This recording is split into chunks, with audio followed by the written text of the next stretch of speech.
कृपया चैनल 10 बजे की कहानी को लाइक करें और सब्सक्राइब करें, अपने दोस्तों के साथ शेयर करें ताकि अधिक से अधिक लोग इन कहानियों का आनंद ले सकें। नमस्कार, आज सुनिए मुंशी प्रेमचंद की लिखी कहानी मिलाप। लाला ज्ञानचंद बैठे हुए हिसाब किताब जांच रहे थे कि उनके सुपुत्र बाबू नानकचंद आए और बोले, दादा, अब यहाँ पड़े पड़े जी उस्ता गया। आपकी आज्ञा हो तो मैं सैर को निकल जाऊं, 2-1 महीने में लौट आऊंगा। नानकचंद बहुत सुशील और नवयुवक था। रंग पीला, आंखों के गिर्द हल्के स्याह धब्बे, कंधे झुके हुए। ज्ञानचंद ने उसकी तरफ तीखी निगाह से देखा और व्यंग्यपूर्ण स्वर में बोले, क्यों, क्या यहाँ तुम्हारे लिए कुछ कम दिलचस्पियां है? ज्ञानचंद ने बेटे को सीधे रास्ते पर लाने की बहुत कोशिश की थी, मगर सफल न हुए। उनकी डांट फटकार और समझाना बुझाना बेकार हुआ। उसकी संगति अच्छी न थी, पीने पिलाने और राग रंग में डूबा रहता था। उन्हें यह नया प्रस्ताव क्यों पसंद आने लगा, लेकिन नानकचंद उसके स्वभाव से परिचित था।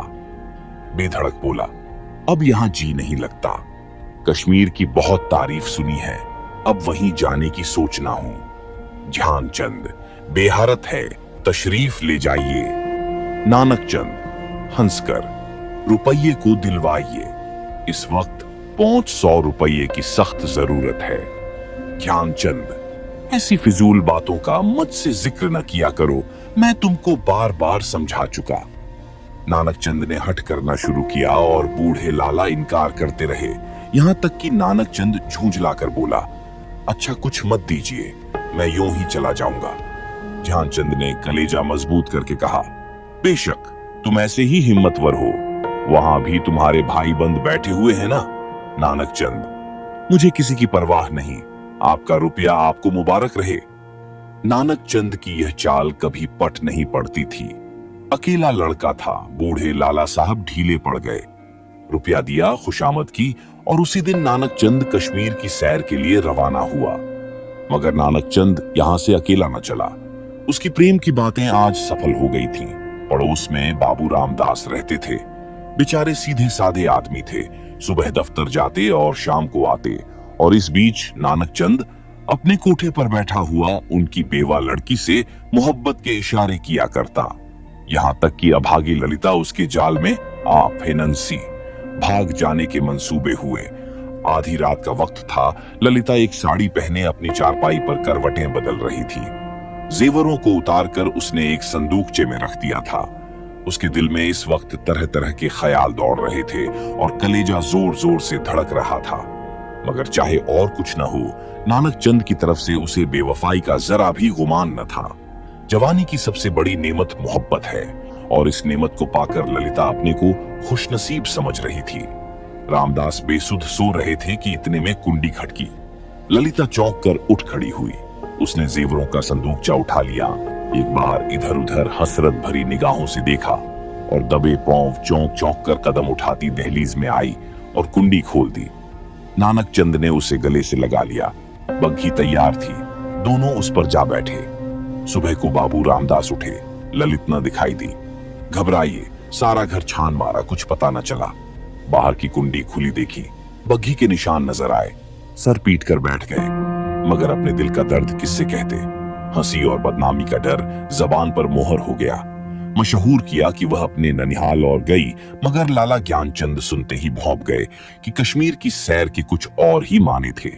धीरे धीरे यह बात सारे मोहल्ले में फैल गई, यहां तक कि बाबू रामदास ने शर्म के मारे आत्महत्या कर ली। मोहब्बत की सरगर्मियां नतीजे की तरफ से बिल्कुल बेखबर होती हैं। नानकचंद जिस वक्त बग्घी में ललित के साथ बैठा तो उसे इसके सिवाय और कोई ख्याल नहीं था कि एक युवती मेरे बगल में बैठी है, जिसके दिल का मैं मालिक हूं। उसी धुन में वह मस्त था। बदनामी का डर, कानून का खटका, जीविका के साधन, उन समस्याओं पर विचार करने की उसे उस वक्त फुर्सत न थी। हाँ, उसने कश्मीर का इरादा छोड़ दिया। कलकत्ते जा पहुंचा। किफायतशारी का सबक न पड़ा था। जो कुछ जमा जथा थी 2 महीनों में खर्च हो गई। ललिता के गहनों पर नौबत आई, लेकिन नानकचंद में इतनी शराफत बाकी थी। दिल मजबूत करके बाप को खत लिखा, मोहब्बत को गालियां दी और विश्वास दिलाया कि अब आपके पैर चूमने के लिए जी बेकरार है, कुछ खर्च भेजिए। लाला साहब ने खत पढ़ा। तस्कीन हो गई कि चलो जिंदा है, खैरियत से है। धूमधाम से सत्यनारायण की कथा सुनी, रुपया रवाना कर दिया, लेकिन जवाब में लिखा, खैर जो कुछ तुम्हारी किस्मत में था वह हुआ।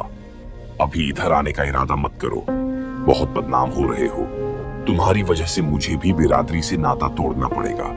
इस तूफान को उतर जाने दो, तुम्हें खर्च की तकलीफ ना होगी। मगर इस औरत की बांह पकड़ी है तो उसका निबाह करना, उसे अपनी ब्याहता स्त्री समझो। नानक चंद दिल पर से चिंता का बोझ उतर गया। बनारस से माहवार वजीफा मिलने लगा। इधर ललिता की कोशिश ने भी कुछ दिल को खींचा और गोश शराब की लत न टूटी और हफ्ते में 2 दिन जरूर थिएटर देखने जाता, तो भी तबीयत में स्थिरता और कुछ संयम आ चला था। इस तरह कलकत्ते में उसने 3 साल काटे। इसी बीच एक प्यारी लड़की के बाप बनने का सौभाग्य हुआ, जिसका नाम उसने कमला रखा। तीसरा साल गुजरा था कि नानक चंद के उस शांतिमय जीवन में हलचल पैदा हुई। लाला ज्ञानचंद का 50वां साल था, जो हिंदुस्तानी रईसों की प्राकृतिक आयु है। उनका स्वर्गवास हो गया और ज्यों ही यह खबर नानक चंद को मिली, वह ललिता के पास जाकर चीखें मार मार कर रोने लगा। जिंदगी के नए नए मसले अब उसके सामने आए। इस 3 साल की संभली हुई जिंदगी ने उसके दिल शोहदेपन और नशेबाजी का ख्याल बहुत कुछ दूर कर दिए थे। उसे अब यह फिक्र सवार हुई कि चलकर बनारस में अपनी जायदाद का कुछ इंतजाम करना चाहिए, वरना सारा कारोबार में अपनी जायदाद का कुछ इंतजाम करना चाहिए, वरना सारा कारोबार धूल में मिल जाएगा। लेकिन ललिता को क्या करूं? अगर इसे वहां लिए चलता हूं तो 3 साल की पुरानी घटनाएं ताजी हो जाएगी और फिर एक हलचल पैदा होगी जो मुझे हुक्काम और हम जो हल्लेआम में जलील कर देगी। इसके अलावा उसे अब कानूनी औलाद की जरूरत भी नजर आने लगी। ये हो सकता था कि वह ललिता को अपनी ब्याहता स्त्री मशहूर कर देता, लेकिन इस आम ख्याल को दूर करना असंभव था कि उसने उसे भगाया है। ललिता से नानक चंद को अब वह मोहब्बत न थी जिसमें दर्द होता है और बेचैनी होती है। वह अब एक साधारण पति था जो गले में पड़े हुए ढोल को पीटना ही अपना धर्म समझता है, जिसे बीबी की मोहब्बत उसी वक्त याद आती है जब वह बीमार होती है। और इसमें अचरज की कोई बात नहीं है अगर जिंदगियों की नई नई उमंगों ने उसे उकसाना शुरू किया। मसूबे पैदा होने लगे जिनका दौलत और बड़े लोगों के मेल जोल से संबंध है। मानव भावनाओं की यही साधारण दशा है। नानक चंद अब मजबूत इराई के साथ सोचने लगा कि यहां से क्यों कर भागूं। अगर लजाजत लेकर जाता हूं तो 2-4 दिन में सारा पर्दाफाश हो जाएगा। अगर हीला किए जाता हूं तो आज के तीसरे दिन ललिता बनरस में मेरे सर पर सवार होगी। कोई ऐसी तरकीब निकालूं कि इन संभावनाओं से मुक्ति मिले। सोचते सोचते उसे आखिर एक तदबीर सूझी। वह एक दिन शाम को दरिया की सैर का बहाना करके चला और रात को घर पर न आया। दूसरे दिन सुबह को एक चौकीदार ललिता के पास आया और उसे थाने में ले गया।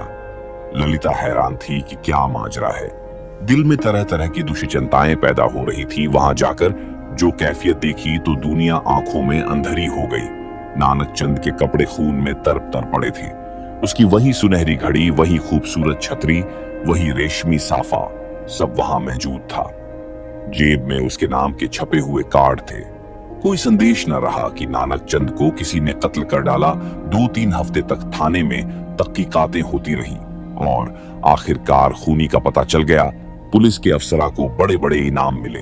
इसको जासूसी का एक बड़ा आश्चर्य समझा गया। खूनी ने प्रेम की प्रतिद्वंद्विता के जोश में यह काम किया, मगर इधर तो गरीब बेगुनाह खूनी सूली पर चढ़ा हुआ था और वहां बनारस में नानक चंद की शादी रचाई जा रही थी। लाला नानक चंद की शादी एक रईस घराने में हुई और तब धीरे धीरे फिर वही पुराने उठने बैठने वाले आने शुरू हुए। फिर वही मजलिस जमी और फिर वही सागरो मीना के दौर चलने लगे। संयम का कमजोर अहाता इन विषय वासना के बटमारों को न रोक सका। हाँ, अब इस पीने पिलाने में कुछ पर्दा रखा जाता है और ऊपर से थोड़ी सी गंभीरता बनाए रखी जाती है। साल भर इसी बहार में गुजरा। नवेली बहू घर में कुड़ कुड़ कर मर गई। तपेदिक ने उसका काम तमाम कर दिया। तब दूसरी शादी हुई, मगर इस स्त्री में नानक चंद की सौंदर्य प्रेमी आंखों के लिए कोई आकर्षण न था। इसका भी वही हाल हुआ। कभी बिना रोए कौर मुंह में नहीं दिया। 3 साल में चल बसी। तब तीसरी शादी हुई। यह औरत बहुत सुंदर थी, अच्छी आभूषणों से सुसज्जित। उसने नानक चंद के दिल में जगह कर ली। एक बच्चा भी पैदा हुआ था और नानक चंद गार्हस्थ की आनंदों से परिचित होने लगा। दुनिया के नाते रिश्ते अपनी तरफ खींचने लगे, मगर प्लेग के लिए ही सारे मंसूबे धूल में मिला दिए। पति प्राण, स्त्री मरी, 3 बरस का प्यारा लड़का हाथ से गया और दिल पर ऐसा दाग छोड़ गया जिसका कोई मरहम न था। उच्च श्रृंखलता भी चली गई, अय्याशी का भी खात्मा हुआ। दिल पर रंजोगम छा गया और तबीयत संसार से विरक्त हो गई। जीवन की दुर्घटनाओं में अक्सर बड़े महत्व के नैतिक पहलू छिपे हुआ करते हैं। इन संयमों ने नानक चंद के दिल में मरे हुए इंसान को भी जगा दिया। जब वह निराशा की यातनापूर्ण अकेलपन में पड़ा हुआ इन घटनाओं को याद करता तो उसका दिल रोने लगता और ऐसा मालूम होता कि ईश्वर ने मुझे मेरे पापों की सजा दी है। धीरे धीरे ये ख्याल उसके दिल में मजबूत हो गया। उफ, मैंने उस मासूम औरत पर कैसा जुल्म किया, कैसी बेरहमी की। ये उसी का दंड है। ये सोचते सोचते ललिता की मायूस तस्वीर उसकी आंखों के सामने खड़ी हो जाती और प्यारी मुखड़े वाली कमला अपने मरे हुए सौतेल भाई के साथ उसकी तरफ प्यार से दौड़ती हुई दिखाई देती। इस लंबी अवधि में नानक चंद को ललिता की याद तो कई बार आई थी, मगर भोग विलास, पीने पिलाने की उन कैफियतों ने कभी उस ख्याल को जमने नहीं दिया। एक धुंधला सा सपना दिखाई दिया और बिखर गया। मालूम नहीं दोनों मर गई या जिंदा है। अफसोस, ऐसी बेकसी की हालत में छोड़कर मैंने उनकी सुध तक न ली। उस नेकनामी पर धिक्कार है जिसके लिए ऐसी निर्दयता की कीमत देनी पड़े। यह ख्याल उसके दिल पर इस बुरी तरह बैठा कि एक रोज वह कलकत्ता के लिए रवाना हो गया। सुबह का वक्त था। वह कलकत्ते पहुंचा और अपने उसी पुराने घर को चला। सारा शहर कुछ हो गया था। बहुत तलाश के बाद उसे अपना पुराना घर नजर आया। उसके दिल में जोर से धड़कन होने लगी और भावनाओं में हलचल पैदा हो गई। उसने एक पड़ोसी से पूछा, इस मकान में कौन रहता है? बूढ़ा बंगाली था। बोला, हाँ, यह नहीं कह सकता कौन है कौन नहीं है। इतना बड़ा मुल्क में कौन किसको जानता है। हाँ, एक लड़की और उसका बूढ़ा मौ, 2 औरत रहता है। विधवा है, कपड़े की सिलाई करता है। जब से उसका आदमी मर गया तब से यही काम करके अपना पेट पालता है। इतने में दरवाजा खुला और एक 13-14 साल की सुंदर लड़की किताब लिए हुए बाहर निकली। नानक चंद पहचान गया कि यह कमला है। उसकी आंखों में आंसू उमड़ आए। बेअख्तियार जी चाहा कि उस लड़की को छाती से लगा ले। कुबेर की दौलत मिल गई। आवाज को संभाल कर बोला, बेटी, जाकर अपनी अम्माओं से कह दो कि बनारस से एक आदमी आया है। लड़की अंदर चली गई और थोड़ी देर में ललिता दरवाजे पर आई। उसके चेहरे पर घूंघट था और गो सौंदर्य की ताजगी न थी, मगर आकर्षण अब भी था। नानक चंद ने उसे देखा और एक ठंडी सांस ली। पतिव्रत और धैर्य और निराशा की सजीव मूर्ति सामने खड़ी थी। उसने बहुत जोर लगाया मगर जब्त न हो सका। बरबस रोने लगा। ललिता ने घूंघट की आंच से उसे देखा और आश्चर्य के सागर में डूब गई। वह चित्र जो हृदय पट पर अंकित था और जो जीवन के अल्पकालिक आनंदों की याद दिलाता रहता था, जो सपनों में सामने आकर कभी खुशी के गीत सुनाता था और कभी रंज के तीर चुभाता था, इस वक्त सजीव सचल सामने खड़ा था।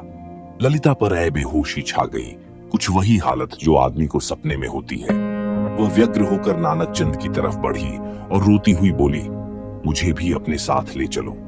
मुझे अकेले किस पर छोड़ दिया है। मुझसे अब यहां नहीं रहा जाता।